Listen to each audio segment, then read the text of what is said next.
बातें करते हम खेतों की और उसके रखवाली की, बाग बगीचा फल फूलों और फसलों की हरियाली की।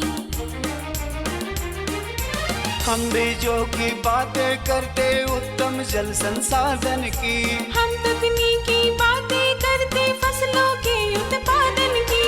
हर किसान का सपना सच हो जीवन सुखद बनाने को, गाँव-गाँव के हर आंगन का प्यारा सा ये दर्शन। कृषि दर्शन, कृषि दर्शन, कृषि दर्शन, कृषि दर्शन, कृषि दर्शन, कृषि दर्शन, कृषि दर्शन, कृषि दर्शन। नमस्कार, जोहार। कार्यक्रम कृषि दर्शन में दर्शकों आप सबों का स्वागत है। दर्शकों, सबसे पहले कृषि जगत से जुड़ी हुई खबरें देखेंगे, तो आइए देखते हैं कृषि समाचार। नमस्कार, कृषि समाचार में आपका स्वागत है। मैं हूं अंशु शिखा लकड़ा। आइए देखते हैं आज कृषि समाचार में क्या है खास। धान फसल में खरपतवार के नियंत्रण के लिए कोनोवीडर का करे प्रयोग। धान के फसल को बैक्टीरियल बीमारी BLB से करे बचाव। झाड़ीदार फ्रेंच बीन की खेती के लिए अनुशंसित प्रभेद में लगाएं स्वर्ण प्रिया। अब समाचार विस्तार से। किसान भाई धान फसल में खरपतवार के नियंत्रण के लिए कोनोवीडर का प्रयोग करें। कोनोवीडर एक ऐसा कृषि यंत्र है जो धान फसल में लगे खेत से खरपतवार को उखाड़कर जमीन में दबा देता है और यह कुछ दिन बाद खाद का काम करता है। धान फसल में बैक्टीरियल बीमारी BLB होने की संभावना रहती है। इससे धान फसल को काफ़ी नुकसान होता है। धान फसल को बैक्टीरियल बीमारी BLB से बचाव के लिए दवा को सप्ताह में 2 बार छिड़काव करें। इससे धान फसल को नुकसान नहीं होगा और पैदावार अच्छी होगी। किसान भाई पलांडू से विकसित मिर्चा की 4 देसी और उन्नत किस्में झारखंड के किसानों के लिए काफ़ी फायदेमंद है। इन किस्मों में स्वर्ण प्रफुल्ल्या, स्वर्ण आरोही, स्वर्ण अपूर्वा, स्वर्ण तेजस्वी शामिल हैं। साथ ही शिमला मिर्च का उन्नत किस्म स्वर्ण अतुल्य है। इन किस्मों का चयन कर किसान बेहतर लाभ ले सकते हैं।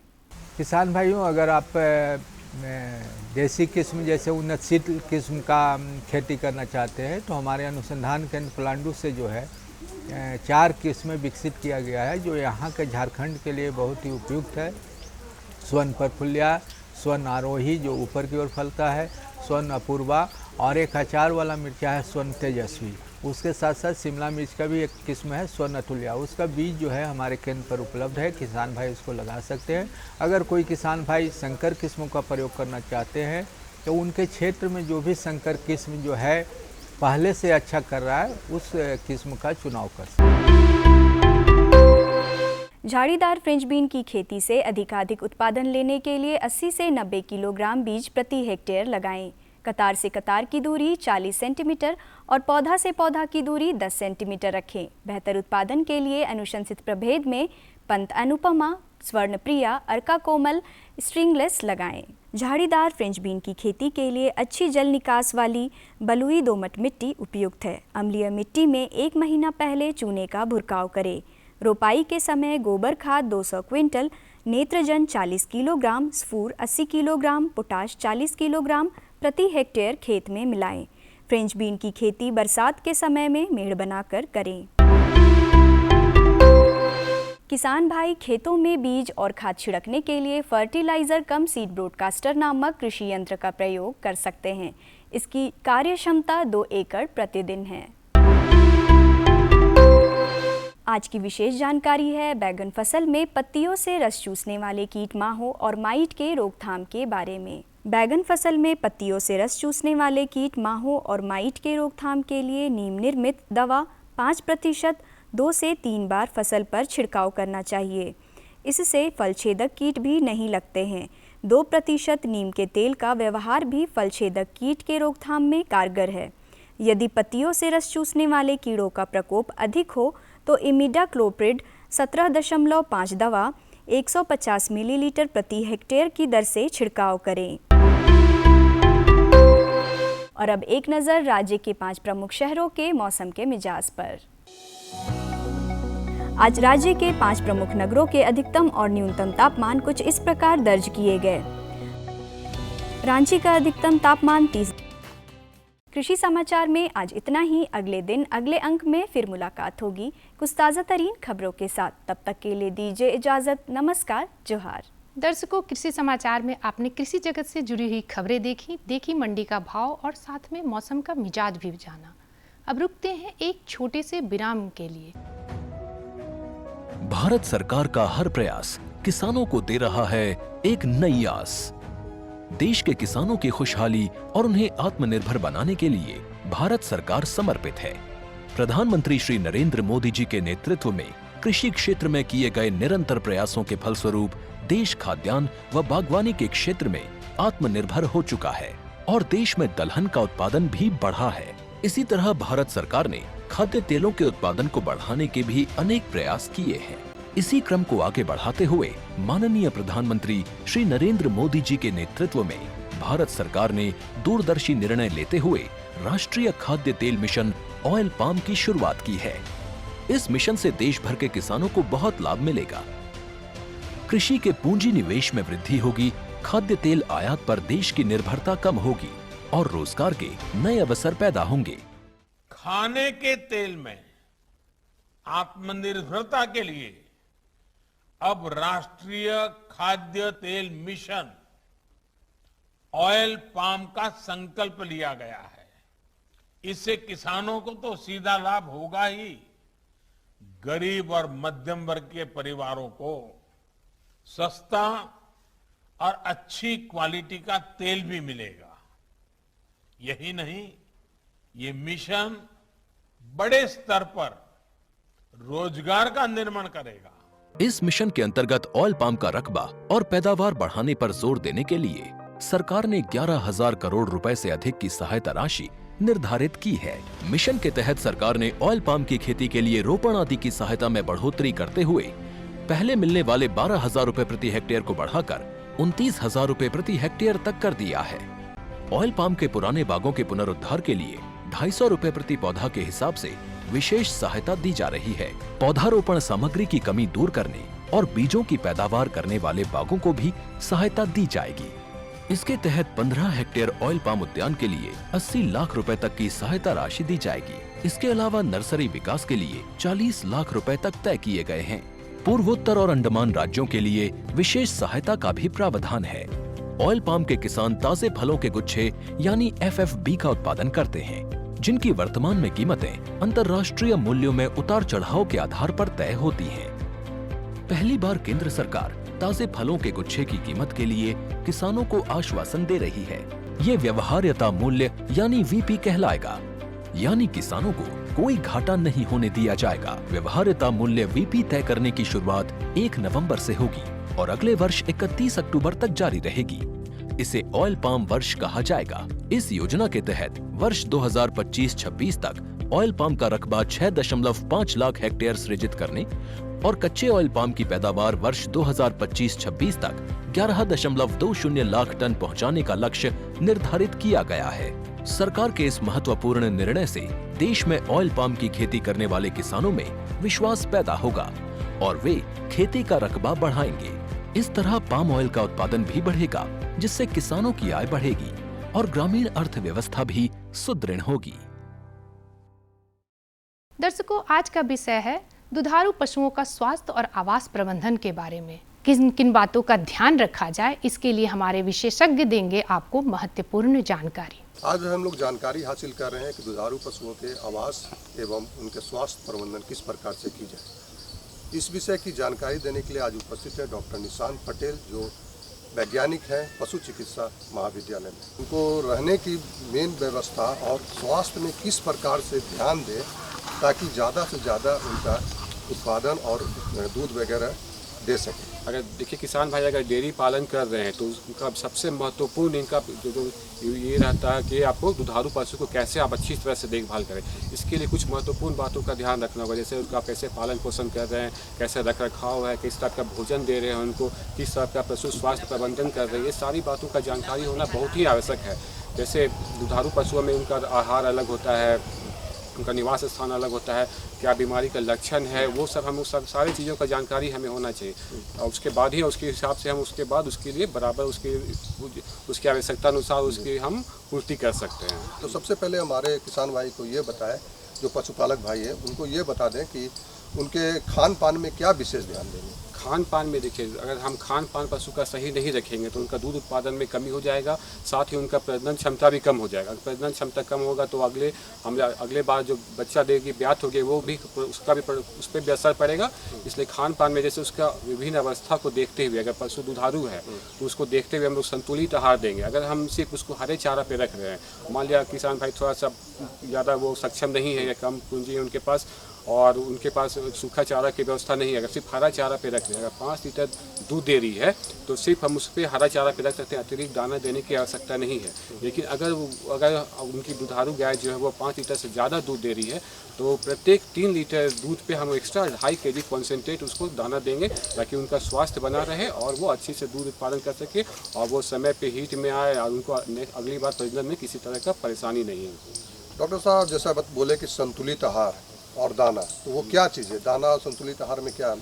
देखिए, दाना एक होता है, हम जानवरों को 2 टाइप से सूखा दाना सूखा चारा भी देते हैं और ये हरा चारा भी देते हैं। तो हरा चारा जो देते हैं उनको दूध उत्पादन को बढ़ाता है वो, और इस हरा चारा देना ये दुधारू पशुओं को बहुत ही आवश्यक है, क्योंकि हरा चारा से हमें वो क्या कहते हैं विटामिन ए की जो आवश्यकता होती है वो उनको पूर्ति कर सकते हैं हम। और विटामिन ए की अगर कमी हो जाएगी उनमें तो उसके चलते वो उनका शारीरिक क्रिया सही ढंग से काम नहीं करेगी। इसलिए हरा चारा में हमको विशेष ध्यान देना है। अगर हरा चारा की व्यवस्था नहीं हो पाता है तो उनके जो हम खाना पान जो भी खाना दे रहे हैं उसमें विटामिन ए हम अलग से देंगे ताकि वो उनकी पूर्ति हो सके। और साथ ही दाना, जैसे दाना मान लिया सिर्फ हरा चारा पे रख रहे हैं तो आपको दूध उत्पादन तो बढ़ जाएगा, लेकिन उसमें वो वसा की मात्रा बहुत ही कम हो जाएगी। इसलिए सूखा चारा जो देने से उनका वसा की मात्रा भी बढ़ेगी और उनका पाचन भी सही ढंग से होगा। डॉक्टर साहब, दाना किस टाइप का होना चाहिए? कहाँ से वो अगर लेना चाहें, अगर हमारे पशुपालक भाई, तो कहाँ से लेंगे वो दाना? तो आपको मार्केट में आराम से इजी अवेलेबल हो जाता है, मिल जाता है। वो कॉन्सेंट्रेट मिक्सचर विभिन्न जो आपको वैज्ञानिक तरीका से जो आपको खान पान देना है उसमें सारा वो चीज़ मिला हुआ रहता है। उसमें मिनरल मिक्सचर, सॉल्ट, जैसे कि आपको एक बार उसको जाँच जरूर कर लेनी है कि जो भी हम दाना दे रहे हैं उसमें वो मिनरल मिक्सचर या सॉल्ट ये सब सारा चीज़ है कि नहीं। अगर वो हम जो दाना दे रहे हैं उसमें नहीं है, खनिज लवण और नमक नहीं है, तो उसको हम अतिरिक्त देंगे वो, क्योंकि वो बहुत ही ज़रूरी अंग होता है। वो दुधारू पशुओं में क्या होता है, दूध दे रही है, लगातार दूध देती है, तो उसमें मिनरल मिक्सचर या खनिज लवण या नमक का उनमें ह्रास हो जाता है, मतलब कमी हो जाती है। इसके चलते जानवर कमज़ोर हो सकते हैं और वो दूध उनका कम हो सकता है। इसलिए उसको बराबर संतुलन बनाए रखने के लिए वो हमको ये मिनरल मिक्सचर या खनिज लवण और नमक अलग से देना है उनको। दूसरा चीज़ है आवास का, मेन इंपॉर्टेंट होता है आवास। कैसे रखेंगे, कहाँ रखेंगे और किस अवस्था में रखेंगे? देखिए, आवास तो बहुत ही महत्वपूर्ण अंग है डेयरी पशुपालन उद्योग का, क्योंकि अगर आवास उनका सही ढंग से नहीं रहेगा तो उनका हर चीज़ प्रभावित हो जाएगा। इसलिए हम उनका आवास हवादार एवं साफ़ सुथरा रहना चाहिए। साथ ही हम ऐसा आवास बनाएंगे जो मौसम में जो बदलाव होता है उससे किसी भी प्रकार का प्रतिकूल प्रभाव जानवर पर नहीं पड़े। और अगर हम आवास उसका साफ़ सुथरा नहीं रखेंगे तो जानवर भी अपना आराम महसूस नहीं करेंगे, जिसके चलते उनका भूख भी कम लगेगा, उनका उत्पादन भी कम हो जाएगा। रूम हवादार रहना चाहिए, उनके फर्श पे चिकनाई नहीं रहना चाहिए, किसी तरह फिसलन नहीं होना चाहिए और उसमें किसी प्रकार का छिद्र या टूटा फूटा नहीं होना चाहिए कि जल जमाव हो, पानी का निकासी का उचित व्यवस्था होना चाहिए। ये सब बातों को ध्यान देना है और समय से समय पर उसको कीटनाशक या ये जीवाणुनाशक छिड़काव करेंगे। जो भी परजीवी और कीटाणु है सारा चीज़ खत्म हो जाएंगे उससे। डॉक्टर साहब, अगर हमारे नए पशुपालक भाई अगर डेयरी बना रहे हैं या उसका ये कर रहे हैं तो वैसी स्थिति में वो कैसे उसका शुरुआती दौर से आवास की व्यवस्था करेंगे, क्या क्या करेंगे उसमें? आवास के लिए सबसे पहले तो आपको समय अच्छा लोकेशन, ये जगह देखना होगा किस जगह पे खोले हैं हम। अगर घर बना रहे हैं तो आप कोशिश कीजिएगा किसान भाई की वो पूरा पश्चिम दिशा में हो, ताकि सूरज की रोशनी बराबर मात्रा में पहुंच सके वहाँ। और थोड़ा ज़मीन से अगर थोड़ा सा अलग ऊँचा हुआ होना चाहिए। और प्रत्येक गाय को कम से कम एक गाय को हम 3.5 से 4 वर्ग मीटर जगह देंगे। अगर भैंस है अगर बंद में रख रहे हैं तो 3.5 से 4 वर्ग मीटर जगह देंगे। और भैंस है तो करीब हम उसको 4 वर्ग मीटर जगह देंगे। और अगर खुले में रखना है तो 7 से 8 वर्ग मीटर जगह देंगे उसको। तो डॉक्टर साहब, आवास को जो है वो भींगा हुआ होना चाहिए या सूखा रहना चाहिए या किस टाइप का ढालू नुमा होना चाहिए, कैसा होना चाहिए? नहीं, आवास हमेशा सूखा होना चाहिए और पूरा वो किसी तरह फिसला नहीं होना चाहिए और ढलान होना चाहिए, जो भी हम उसका ये जो भी मूत्र कर दी है या साफ सफाई में जो भी पानी हो रहा है वहाँ पे जमा नहीं हो पाए। वो जमा होने जब विभिन्न प्रकार के परजीवी वहाँ आ सकते हैं, वो उसमें वो बीमारी पैदा कर सकते हैं। खासकर चिकनाई नहीं रहना चाहिए किसी तरह का, या खुरदरा नहीं रहना चाहिए। खुरदरा रहेगा तो मान लीजिए आपका आवास उनका खराब रहेगा तो जानवर कोशिश करेंगे मतलब बैठने की कोशिश नहीं करेंगे। वो चाहेंगे उनको आराम, बैठने से आराम नहीं मिलेगा तो वो खड़ा रहने की कोशिश करेंगे। खड़ा रहने के चलते उनके खुर में संक्रमण हो सकता है। खुद में संक्रमण होगा तो उनका ये पूरा ये क्या बोलते हैं ये शरीर का संतुलन हो जाएगा, भूख कम लगेगा और वो बीमार पड़ जाएंगे। इससे उनके उत्पादन गिर भी सकते हैं और उनका उत्पादन भी कम हो जाएगा। डॉक्टर साहब, एक बीमारी होता है दुधारू पशुओं में, थनैला रोग। हमारे किस पशुपालक भाई को थोड़ा सा उसके बारे में जानकारी। थनैला देखिए ये आज मतलब भारत के परिवेश में ये बहुत बड़ा एक मतलब कि आर्थिक नुकसान का बहुत बड़ा कारण है ये, इसलिए इसका सही ढंग से प्रबंधन होना बहुत ही ज़रूरी है। जब भी हम दुधारू पशु से दूध दूह रहे हैं, दूध दूहने से पहले उसको थोड़ा सा अपना हाथ साफ सफाई कर लेना है, ना किसी तरह का नाखून नहीं होना चाहिए, और 1% पोटेशियम परमैंगनेट से थन को धो लेना, या जो 0.2% आइडोफोर जो होता है उससे वॉश कर लेना है। और दूध दूहने से पहले थोड़ा सा 1-2 बूंद हम निकाल के देख लेंगे दूध में किसी तरह का भी ये मतलब ये बदलाव तो नहीं है, किसी तरह का पस तो नहीं है, किसी तरह खून तो नहीं है, ये गाढ़ा तो नहीं है, उस सब हम देख लेंगे। तो उस टाइप का कुछ भी है तो हम उस दूध को बंद कर मतलब उपयोग नहीं करेंगे। डॉक्टर साहब, आप हमारे यहाँ आए और हमारे किसान भाई को, पशुपालक भाई को अच्छी तरह से जानकारी दिया कि दुधारू पशुओं के आवास एवं उसके स्वास्थ्य का प्रबंधन किस प्रकार से करें। इसके लिए आपका बहुत बहुत धन्यवाद। और सभी किसान भाइयों को मेरे तरफ से, डॉक्टर साहब की तरफ से जोहार, नमस्कार। दर्शकों, हम आपको दूसरे विषय के बारे में बताना चाहेंगे जो कि धान फसल की कटाई एवं भंडारण के बारे में है। तो चलिए हमारे विशेषज्ञ आपको इसके बारे में महत्वपूर्ण जानकारी देंगे। आज हम लोग जानकारी हासिल कर रहे हैं कि धान की फसल की कटाई एवं भंडारण किस प्रकार से की जाए। इस विषय पर जानकारी देने के लिए आज उपस्थित है डॉक्टर परवेज आलम। डॉक्टर साहब, हमारे किसान भाई जब धान की फसल उत्पादन कर लेते हैं तो सबसे बड़ी समस्या होती है उसकी कटाई किस प्रकार से की? कटाई किस प्रकार से की जाए ये तो समस्या है ही, लेकिन इससे पहले ये जानना जरूरी है कि क्या धान का फसल आपका सही में कटने के लायक हो गया है कि नहीं हो गया है ना। क्योंकि होता क्या है कि धान की फसल बहुत पहले पक जाती है और किसान भाई ये सोच करके उसको छोड़े रहते हैं कि अभी हमारा फसल नहीं पका है, कुछ दिन और खेत में छोड़ते हैं। उससे नुकसान क्या है? उससे नुकसान ये होता है कि वो धान के जो दाने होते हैं वो हवा से चल के वहीं पर गिरने लगते हैं। तो करीब ऐसे 10-15% जो है धान का जो उत्पादन है आप खेत में ही छोड़ के चले जाते हैं। दूसरा घाटा ये है कि अगर आप देर से कटाई करेंगे, यानी आप देर से खेत को खाली करेंगे। जब देर से खेत को खाली करेंगे तो जो अगला फसल है रबी जिसको लेना चाहते हैं आप, वो बहुत सारे किसान भाई ले नहीं पाते हैं। इसलिए ये बहुत ही महत्वपूर्ण है कि ये जानना ज़रूरी है कि धान का फसल क्या वास्तव में हमारा पक गया है। तो इसके पहचान के लिए सबसे अच्छा तरीका है कि धान के फसल जब आपको पीला पीला दिखने लगे, है ना, तो उसको जो है 2-3 जगह से 2-3 दाने उठा करके दांत के बीच में दबाएं। अगर आपको कट की ध्वनि मिलती है तो समझ लीजिए कि आपका धान फसल जो है कटने लायक हो गया है। उसके बाद खेत में अनावश्यक मत छोड़ें। जी, तो डॉक्टर साहब जब से कटाई करेंगे, अच्छा एक चीज़ और समस्या होती है कि किसान भाई कटाई करने समय किस तरह से कैसे कटाई करेंगे, कौन सा विधि अपनाते हैं? अब देखिए इसमें भी ये होता है कि आप देखे होंगे कि बहुत जगह धान लगा हुआ है खेत में, ठीक है, और जो धान की बालियां आई हैं उनका जो ऊंचाई है वो ऊपर नीचे है। तो किसान भाई क्या करते हैं, बाली को ऊपर से तोड़ के जमा करते जाते हैं, है ना। और उसमें दिक्कत क्या होता है कि जो नीचे जो बाली रह गई है वो किसान भाई नहीं तोड़ पाते हैं, मतलब वो बाली वहीं छूट जाता है क्योंकि वो उतना ऊंचा नहीं है तो झुकने से उनके हाथ में आ जाए।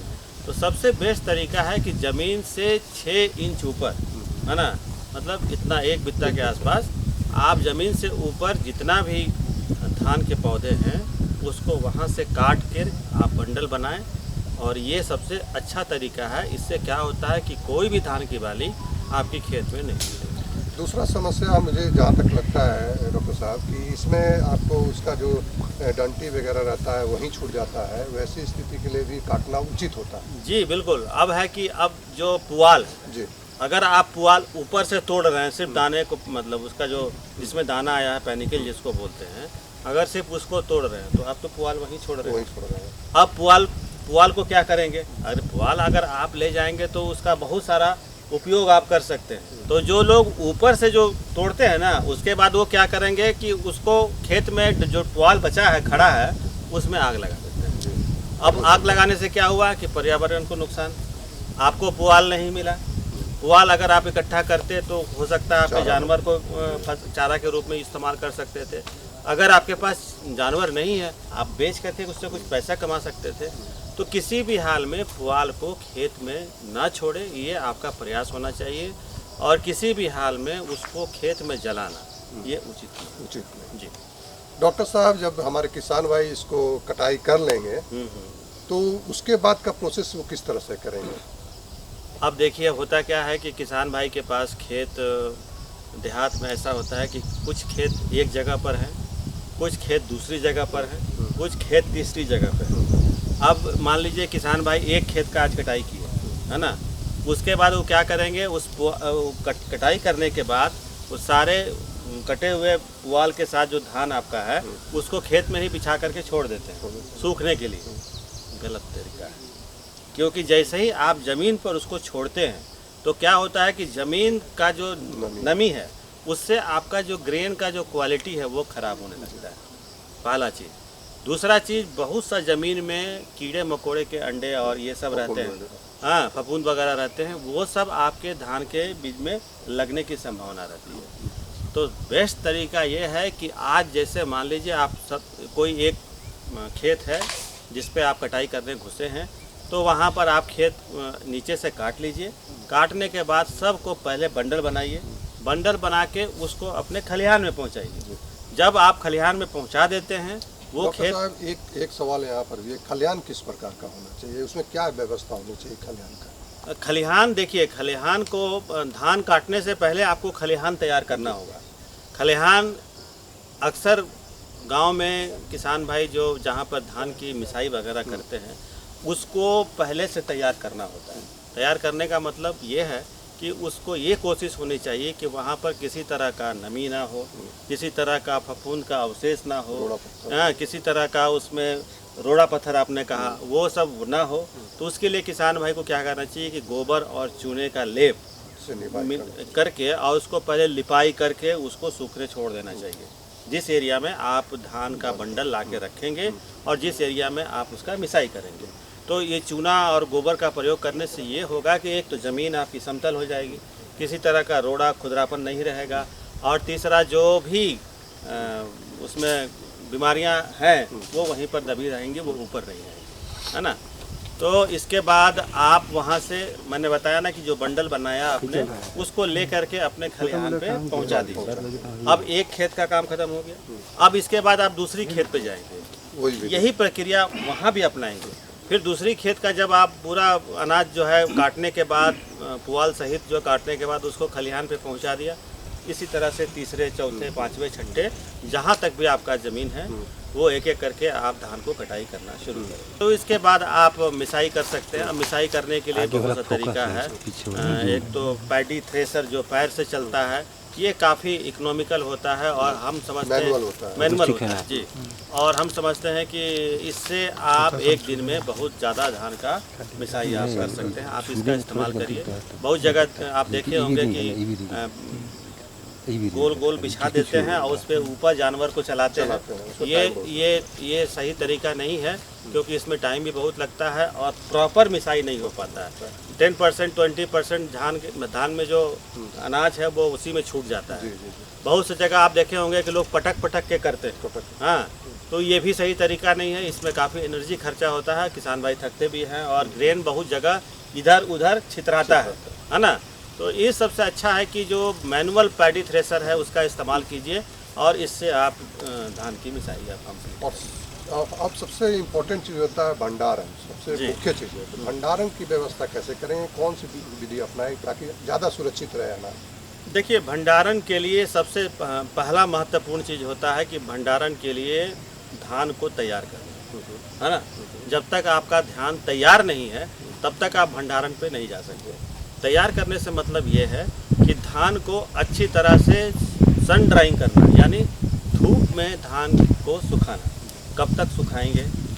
इसको कम से कम 8 से 10 दिन तक इसको सुखाइए, ताकि इसका जो मॉइस्चर है वो कम से कम बचे, है ना। तो जब धान इस तरह से तैयार हो जाएगा तब इसको भंडारण के लिए ले जाएंगे। और भंडारण से पहले ये कोशिश करें कि जो भंडारण स्थल है उसको धुआं करके इसको रोगाणु मुक्त कर लीजिए, विषाणु मुक्त कर लीजिए, और तब इसमें धान को आप भंडारण कीजिए। भंडारण करने के बाद ये ध्यान रखिए कि इसको एयर टाइट सील करें, ताकि अंदर की हवा बाहर, बाहर की हवा अंदर न आ पाए। आशा करती हूँ आज का कार्यक्रम आप सभी को बहुत पसंद आया होगा, आपको लाभ मिलेगा। हमारे विशेषज्ञ ने जो बताया है वो किसान भाइयों के लिए काफी लाभदायक है। कार्यक्रम कृषि दर्शन कृषि प्रकोष्ठ द्वारा केंद्र निदेशक दूरदर्शन केंद्र रायपुर रोड रांची, पिन संख्या 834001। आज के लिए इतना ही। हम और हमारी टीम को दीजिए इजाजत। चलते हैं, अगले हफ्ते फिर मुलाकात होगी। नमस्कार, जोहार।